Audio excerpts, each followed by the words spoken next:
Hello friends, स्वागत है आप सभी का हमारे ऑनलाइन यूट्यूब चैनल पर। आज हम बात करने वाले हैं वेक्टर सब स्पेस की। ठीक है, वेक्टर सब स्पेस में क्या डिस्कस करने वाले हैं इस वीडियो में इस वीडियो में जो हम डिस्कस करने वाले हैं कि वेक्टर सब स्पेस को प्रूफ करने के लिए कौन से आवश्यक एवं पर्याप्त प्रतिबंध है। यानी कि कहने का मतलब ये है कि कुछ थ्योरम्स है जो वेक्टर सब स्पेस को प्रूफ करती है। यानी कि वेक्टर सब स्पेस की जो आपने पिछले वीडियो में जो डेफिनेशन देखी उसमें कुछ प्रतिबंध देखे हैं। आपने उस वीडियो में देखा होगा कि वेक्टर सब स्पेस प्रूफ करने के लिए इंटायर बहुत सारे जो है प्रतिबंध हैं। उन सारे जो प्रतिबंधों को अगर अपन सेटिस्फाई ना करें और कुछ चुनिंदा प्रतिबंधों को ही सेटिस्फाई कर दें तो उसके लिए जो है कुछ थ्योरम्स है और वही क्या है आपके आवश्यक एवं पर्याप्त प्रतिबंध है।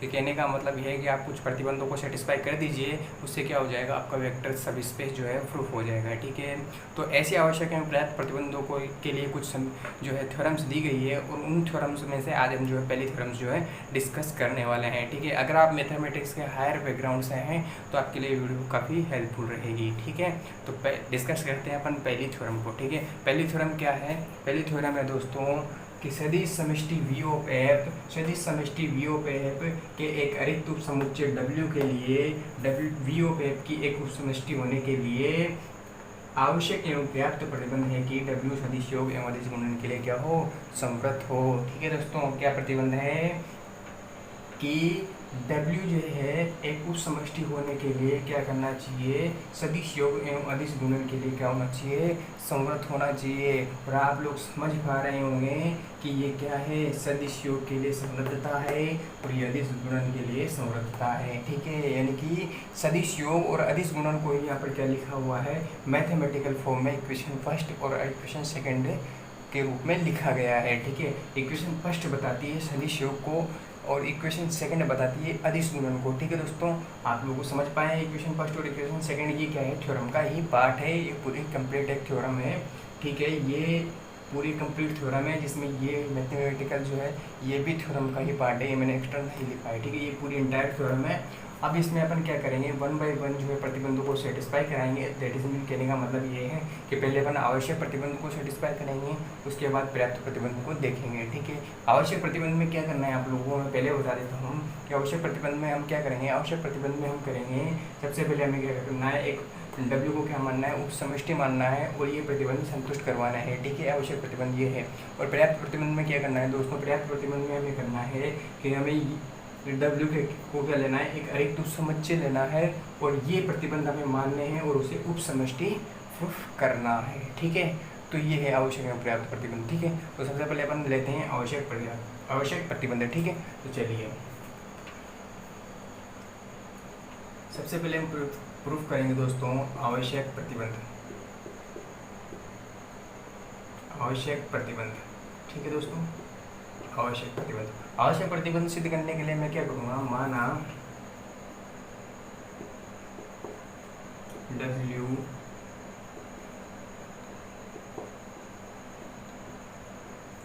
सदिश समष्टि V ऑफ एफ की एक उप समष्टि है। ठीक है, मैंने क्या मान लिया कि W क्या है, सदिश समष्टि V ऑफ एफ की क्या है, उप समष्टि है। अब मैंने ऐसा मान लिया तो अब मैं क्या करूँगा, इन प्रतिबंधों को संतुष्ट करवाऊंगा। ठीक है, तो अब हम क्या करेंगे कि सदिश उप समष्टि W से जो है ये दोनों के दोनों प्रतिबंध जो है संतुष्ट करवाएंगे। ठीक है, चलिए चूंकि W एक उप समष्टि है, हमने मान लिया कि W क्या है, एक उप समष्टि है, इसलिए W स्वयं एक पर एक सदिश समष्टि है।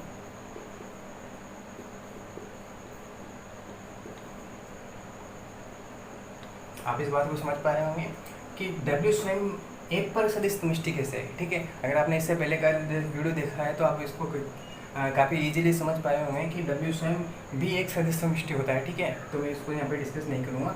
ठीक है, आप समझ गए होंगे कि अगर वो W जो है अगर उप समष्टि है तो स्वयं पर भी क्या होगी, एक सदिश समष्टि होगी। ठीक है, ये आप कैसे कह सकते हैं, बाय डेफिनेशन। ठीक है, परिभाषा से।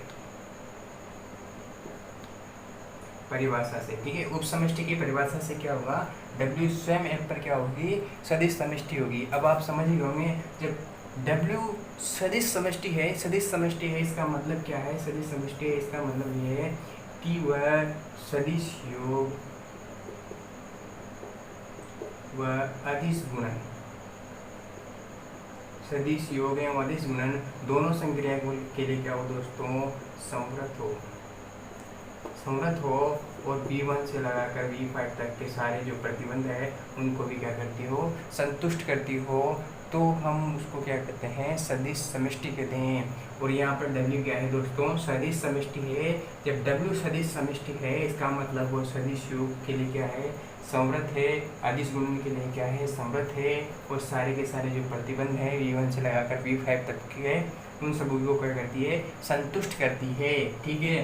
तो जब ये W स्वयं सदिश समष्टि है और इन दोनों प्रतिबंधों को यानी कि जो सदिश योग एवं अदिश गुणन है इन दोनों के लिए समृद्ध है, तो हमारा काम हो गया, ठीक है। कैसे हो गया, हमें क्वेश्चन में क्या सिद्ध करना था कि अगर W आपकी उप समष्टि है तो वो सदिश योग एवं अदिश गुणन के लिए क्या होना चाहिए, समृद्ध होना चाहिए, और वो समृद्ध है, ठीक है। हो गया यहाँ पर प्रूफ, ठीक है। हम यहाँ पर लिख देंगे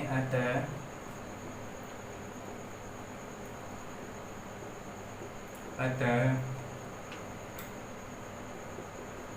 W में W सदिश योग एवं अदिश गुणन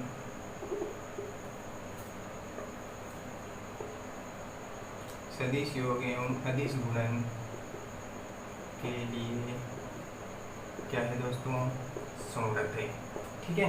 तो ये हमारा आवश्यक प्रतिबंध जो है हो गया। क्या आवश्यक प्रतिबंध था कि हमें उप समष्टि लेनी थी और सदिश योग एवं अदिश गुणन के लिए क्या करना था, समृद्ध बताना था, ठीक है। तो हमने बता दिया है, ठीक है। अब हम बात करते हैं पर्याप्त प्रतिबंध की, ठीक है। पर्याप्त प्रतिबंध की हम जो है अब बात करेंगे दोस्तों, ठीक है।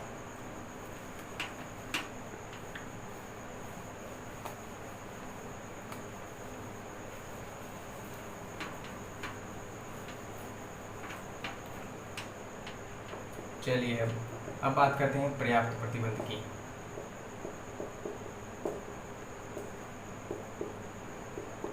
ठीक है। पर्याप्त प्रतिबंध, ठीक है। पर्याप्त प्रतिबंध में अपन क्या करेंगे, सदिश योग एवं अदिश गुणन के लिए जो आपका उप समुच्चय W है उसको सदिश योग और अदिश गुणन के लिए क्या करेंगे, समृद्ध मानेंगे, और फिर सिद्ध करेंगे कि W जो है क्या है, एक उप समष्टि है, ठीक है। तो चलिए मान लेते हैं, माना W सदिश समष्टि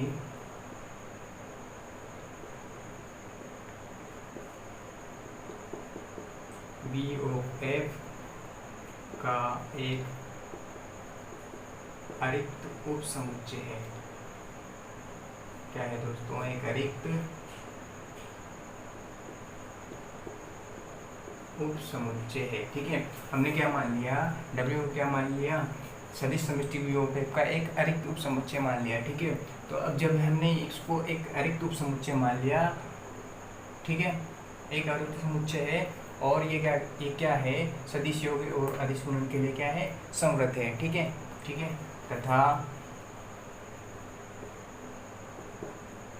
तथा यह सदिश योग व अदिश गुणन के लिए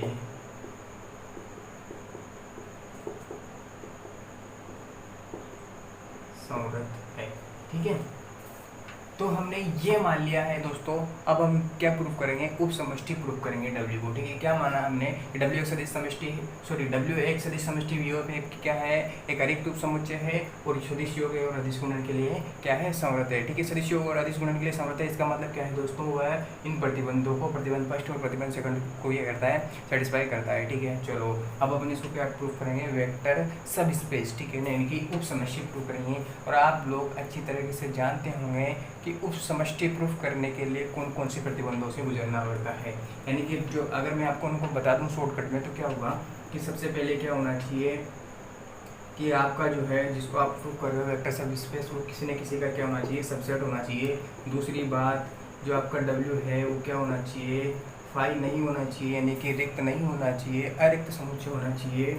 और तीसरी बात कि दोनों संक्रियाओं के लिए आप समझ ही रहे होंगे प्लस और डॉट, ठीक है, यानी कि सदिश योग और अदिश गुणन के लिए क्या होना चाहिए, संवृत होना चाहिए। और चौथा प्रतिबंध आप समझ गए होंगे कि क्या है, V1 से लगाकर V5 तक के सारे जो प्रतिबंध हैं वो संतुष्ट करना चाहिए।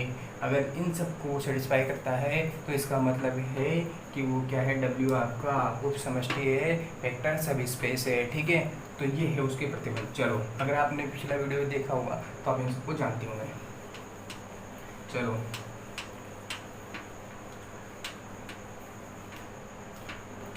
देखते हैं अब अपन क्या प्रूव करना है दोस्तों, इसको उपसमष्टि प्रूव करना है। तो सबसे पहले मैं क्या करूँगा, सबसे पहले जो फर्स्ट कंडीशन है कि क्या कंडीशन है उपसमष्टि को प्रूव करने के लिए, क्या होना चाहिए, अरिक्त होना चाहिए, ठीक है। तो हमने लेकर के चले हैं ये अरिक्त है। और उसके बाद हम क्या प्रूव करते हैं, उसके बाद हम प्रूव करते हैं कि सदिश योग और अदिश गुणन के लिए क्या होना चाहिए, संवृत होना चाहिए। तो ये भी हम लेके चले हैं कि ये भी सदिश गुणन और अदिश योग के लिए क्या है, संवृत है। उसके बाद क्या था दोस्तों, उसके बाद था V1, V2, V3, V5 postulate जो है उनको संतुष्ट कराने की बारी, ठीक है। तो सबसे पहले अपन बात करेंगे V1 की। V1 क्या होता है दोस्तों, V1 कहता है कि आपका जो भी आप उपसमुच्चय प्रूफ कर रहे हो वो जो उपसमुच्चय है वो क्या होना चाहिए, प्लस संक्रिया के लिए क्या होना चाहिए दोस्तों, क्रम विनिमय समूह होना चाहिए, ठीक है। क्रम विनिमय समूह होने का मतलब है कि वह योग संक्रिया के लिए क्या क्या होना चाहिए, योग संक्रिया के लिए साचर्य, क्रम विनिमय और गुण योज्य तस्मक और गुणन योज्य तस्मक और उसके योज्य प्रतिलोम, ठीक है। इन चारों के चारों को क्या करना चाहिए, उसमें विद्यमान होना चाहिए, संतुष्ट करना चाहिए, तब जाकर वो क्या होता है, प्लस संक्रिया के लिए क्या होता है दोस्तों, क्रम विनिमय समूह होता है, ठीक है। तो अब अपन इनको 1 by 1 जो है डिस्कस करेंगे, ठीक है। तो सबसे पहले अपन बात करते हैं साचर्यता और क्रम विनिमयता को मैं लास्ट में डिस्कस करूँगा। सबसे पहले अपन इसको देख लेते हैं कि इसके प्रतिलोम और जो योज्य प्रतिलोम और उसके तत्समक को, ठीक है। क्योंकि मैं साचर्यता और क्रम विनिमयता को क्यों डिस्कस नहीं कर रहा हूँ, क्योंकि उनको अपन को जो है कैलकुलेट करने की ज़रूरत नहीं पड़ेगी, उनको हम डायरेक्ट जो है लिख देंगे, ठीक है। किस तरह से लिख देंगे वो मैं आपको इसके बाद में बताऊंगा। पहले अपन जो इसके गुणात्मक प्रतिलोम और योज्य प्रतिलोम जो है, योज्य प्रतिलोम और तत्समक जो है वो निकाल लेते हैं, ठीक है। चलो, तो सबसे पहले अपन निकालेंगे इसमें योज्य प्रतिलोम और योज्य तत्समक, ठीक है। चलो, चूँकि हमें क्वेश्चन में दिया हुआ है कि W क्या है, V/1 का एक अरिक्त उपसमुच्चय है, ठीक है। अरिक्त उपसमुच्चय है, इसका मतलब रिक्त नहीं है, कुछ ना कुछ एलिमेंट्स जरूर है, कम से कम एक एलिमेंट तो है ही। तो मैं मान लेता हूँ चूँकि W क्या नहीं है, फाई नहीं है, कुछ ना कुछ एलिमेंट्स जरूर हैं W में, ठीक है। W क्या है, फाई नहीं है, कुछ ना कुछ एलिमेंट्स हैं, ठीक है। तब मैं क्या मान लेता हूँ इसमें, इसलिए माना कि एल्फा एलिमेंट है W में, ठीक है। इसलिए क्या हो जाएगा, कम से कम एक एलिमेंट तो है जो W में विद्यमान है। सपोज दैट एल्फा जो है क्या है, W में विद्यमान है, ठीक है, तथा 1 एलिमेंट ऑफ है, जहाँ एक क्या है, इकाई अवयव है। क्या है दोस्तों, एक क्या है, इकाई अवयव। अब ये क्या है, फील्ड का इकाई अवयव, ठीक है। तो फील्ड में जो है इकाई अवयव पहले से विद्यमान होता है, ठीक है। इसको अपन को जो है कोई सेटिस्फाई या फिर बताने की जरूरत नहीं है, अपन पहले से जानते हैं कि फील्ड में इकाई अवयव विद्यमान होता है, प्रतिलोम विद्यमान होता है, तत्समक विद्यमान होता है, ये पहले से विद्यमान होते हैं, ठीक है। तो फील्ड में जो क्या है, इकाई अवयव है एक, ठीक है। चूँकि 1 एलिमेंट ऑफ F तो -1 एलिमेंट ऑफ F, क्योंकि हम जानते हैं कि फील्ड में प्रत्येक अवयव का क्या विद्यमान होता है दोस्तों, योज्य प्रतिलोम जो है विद्यमान होता है, ठीक है। तो यहाँ पर 1 का योज्य प्रतिलोम क्या विद्यमान होगा फील्ड में, -1 भी विद्यमान होगा, ठीक है। तो चलिए अब आगे चलिए, चूँकि हमें पता चल गया है ये, तो मैं ऊपर मिटा देता हूँ थोड़ा सा, पर्याप्त प्रतिबंध जो यहाँ पे अपन सिद्ध कर रहे हैं।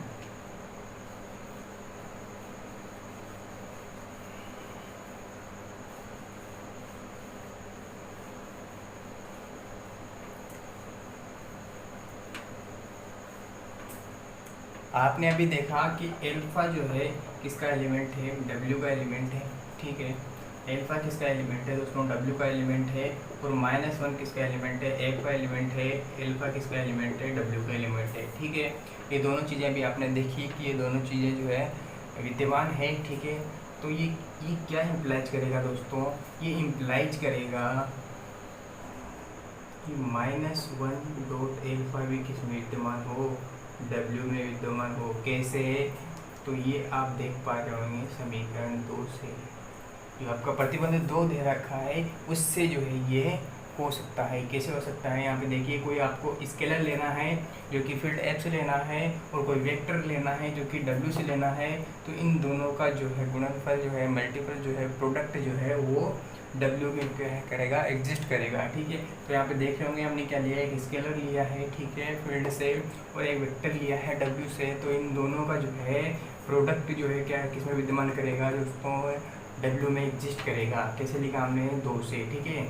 चलो अब आप यहाँ पे क्लियरली विजिबल कर पा रहे होंगे ये कैसे मैं यहाँ पे मल्टीप्लाई होगा, यहाँ पे बता देता हूँ इसका मल्टीप्लाई का प्रोसेस। तो कोई भी आपका स्केलर्स जो है किसी वेक्टर से जो मल्टीप्लाई होगा, कुछ इस तरीके से मल्टीप्लाई होगा, ठीक है, इस तरीके से। चलो तो यहाँ पे क्या आ जाएगा दोस्तों, यहाँ पे आ जाएगा -1 डॉट एल्फा, ठीक है। ये किसका एलिमेंट है, डब्ल्यू का एलिमेंट है। अब यहाँ पे आप क्लियरली विजिबल कर पा रहे होंगे 1 डॉट एल्फा क्या होगा, एल्फा, ठीक है। ये कैसे आया, V5 से। आप V5 जानते होंगे भली भांति। V5 क्या कहता है, 1 डॉट एल्फा, एल्फा हुआ जहाँ 1 क्या हुआ, एक फील्ड एफ का क्या हुआ, इकाई अवयव होगा, ठीक है। यहाँ पर अपन जानते हैं कि एक क्या फील्ड एफ का इकाई अवयव है, तो ये 1 डॉट एल्फा क्या हो जाएगा, एल्फा हो जाएगा, ठीक है। तो आप यहाँ पे क्लियरली देख पा रहे होंगे अब कि माइनस एल्फा जो क्या है डब्ल्यू में एग्जिस्ट कर रहा है, ठीक है। और आप यहाँ पे समझ गए होंगे कि माइनस एल्फा क्या है।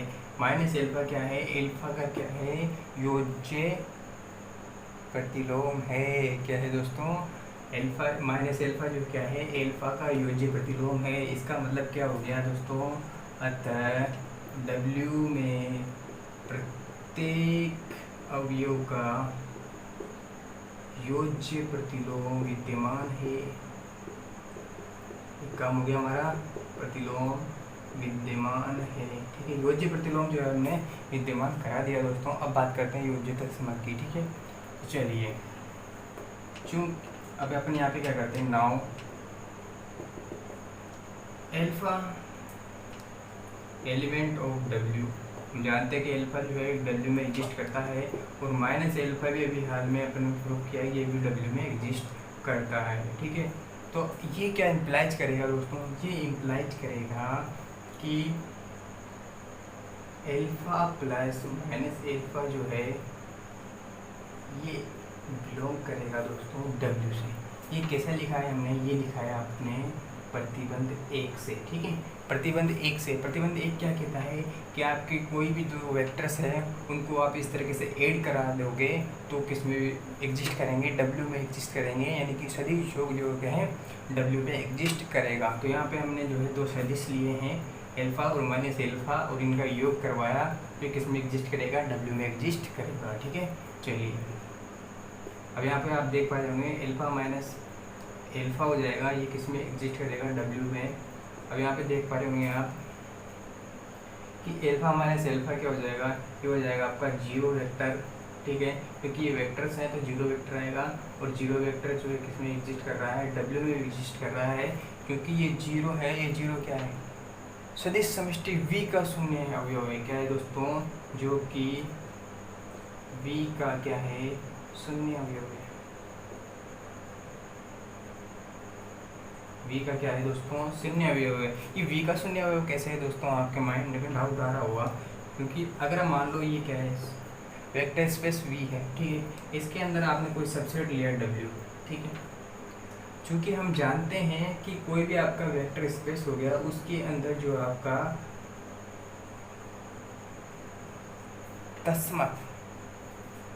तत्समक एलिमेंट्स जो होता है वो क्या होता है, यूनिक होता है।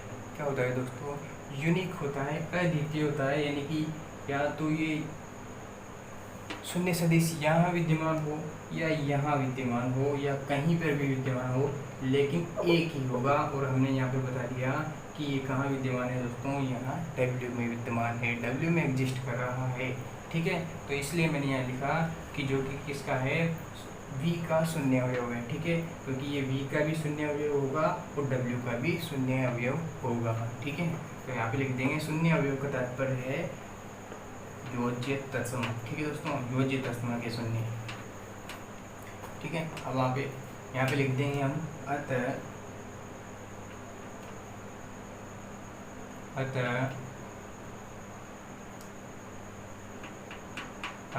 W में शून्य सदिश शून्य अवयव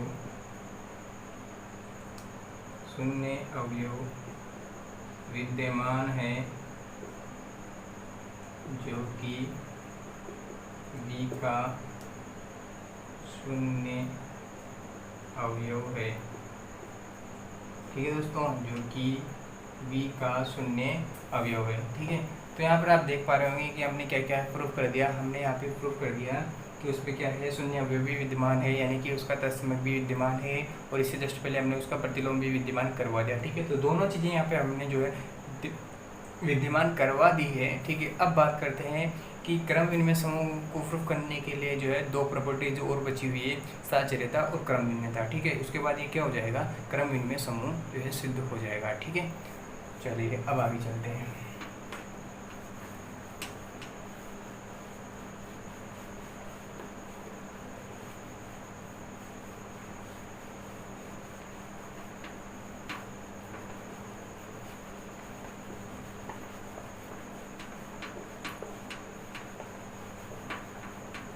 चलो, चूँकि W किसका सबसेट है दोस्तों, W सबसेट है V का। ठीक है, इसलिए W के सभी अवयव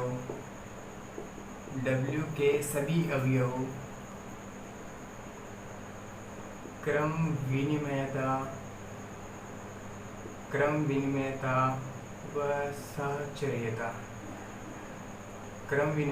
और साहचर्यता के नियमों का पालन करेंगे, क्योंकि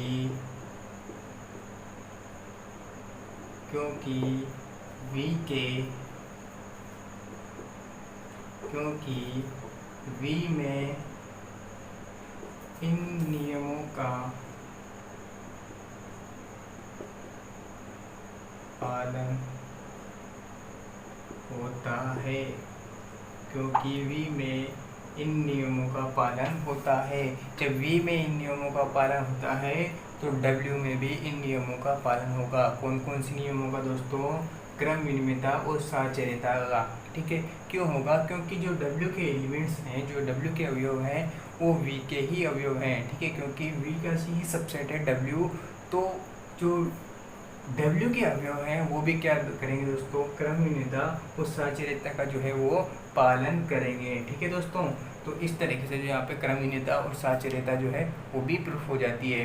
तो इस तरीके से अपन कह सकते हैं कि जब हमने क्या क्या प्रूफ कर दिया दोस्तों, क्रम विनिमयता प्रूफ कर दी, साहचर्यता प्रूफ कर दी, उसका प्रतिलोम निकाल लिया, उसका तत्समक निकाल लिया, तो अब हम क्या कर देंगे,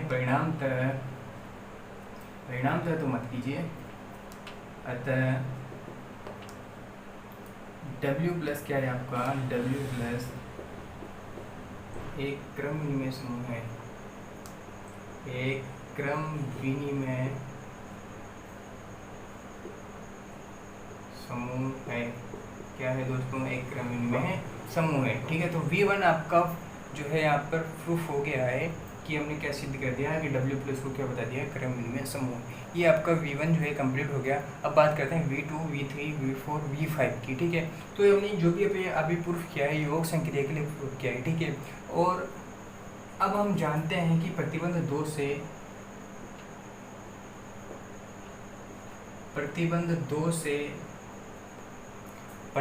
क्या जानते हैं अपन, प्रतिबंध 2 से जानते हैं कि W जो है क्या है, गुणन संक्रिया के लिए क्या है दोस्तों, संवृत है।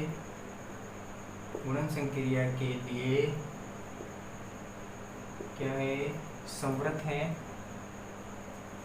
ठीक है, संवृत है। और हम ये भी जानते हैं कि W किसका सबसेट है दोस्तों, V का सबसेट है। ठीक है, W किसका सबसेट है दोस्तों, V का सबसेट है। ठीक है, तो अतः ये क्या करेगा, अतः W अन्य अभिग्रहितों